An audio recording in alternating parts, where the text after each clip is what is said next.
Acara ini didukung oleh Desa Pay, cashless-nya kerabat desa Indonesia. Dua pola utama ketika menyusun alokasi dana desa di awal itu adalah jumlah penduduk atau luas wilayah. Kalau kita menggunakan basis luas wilayah, maka dana desa untuk desa-desa dengan yang wilayahnya luas, artinya itu berarti luar Jawa dan Sumatera, itu akan memperoleh dana desa lebih tinggi. Tapi kalau orientasinya kepada penduduk yang lebih banyak, di situ ada alasan bahwa yang namanya pembangunan yang melayani rakyatnya. Nah, rakyat itu kemudian diidentifikasi sebagai jumlah penduduk. Ketika jumlah penduduk makin banyak, maka dana desa akan masuk ke Jawa dan Bali, karena di sana desa-desa dengan jumlah penduduk terbanyak. Tapi sejak tahun 2018 itu ada komponen penting ketiga, yaitu jumlah penduduk miskin. Itu juga ada dua pandangan. Apakah kita akan menggunakan jumlah penduduk miskin ataukah persentase penduduk miskin? Kalau jumlah penduduk miskin, maka pasti akan mengalir ke Jawa, karena jumlah penduduk miskin yang paling banyak itu ada di Jawa.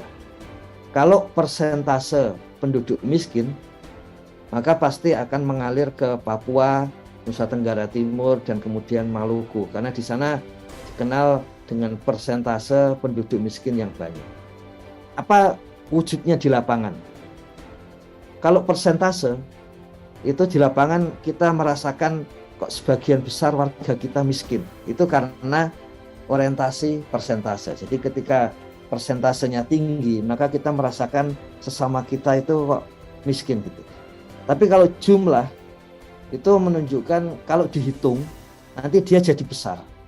Tapi kalau kita lihat sehari-hari, lebih banyak kita temui orang yang tidak miskin daripada orang miskin. Meskipun orang miskin itu ketika dijumlah nanti akan besar. Nah itu paling tidak 3 sumber dinamika dari pengalokasian dana desa, sehingga perlu dicek di antara kita gitu. Jadi seperti apa itu? Apakah tergantung IDM? Ya, tergantung IDM juga. Tapi persentasenya masih yang paling besar adalah dibagi rata. Itu selalu lebih dari 60%. Kadang-kadang 68, 69, kadang sampai 70 sekian. Kalau di 2015 itu sampai 90%, tapi sudah mulai turun seperti itu. Nah, kemudian peran dari IDM itu beberapa persen. Awalnya 1%, kemudian naik 3% dan sebagainya. Tapi yang paling penting di luar yang dibagi rata itu saat ini adalah jumlah penduduk miskin. Artinya apa?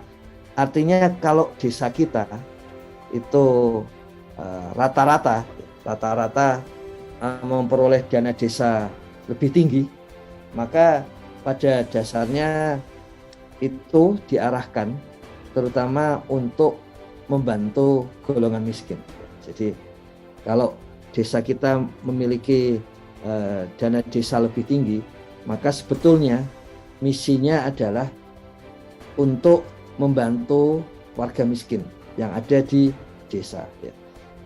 Karena itu kita perlu mencek dana desa di kita berapa, dana desa di desa kita berapa, baik itu di dampingan kita gitu, atau itu ada di desa yang kita Bapak Ibu sekalian mungkin menjadi pengelola di desa itu, kepala desa atau perangkat desa.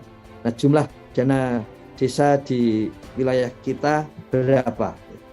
Kalau itu lebih besar ya, dari rata-rata nasional, maka itu berarti ya tujuannya terutama adalah untuk mengurangi golongan miskin yang ada di desa kita.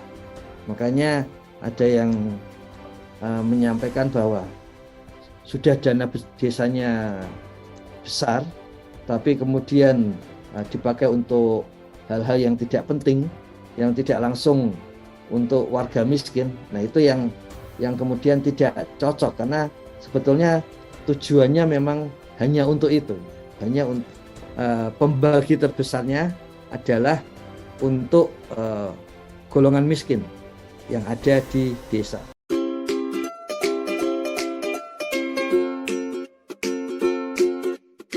Dapatkan kabar baik dan kebaikan desa dan perdesaan hanya di TV Desa News. Unduh aplikasinya segera.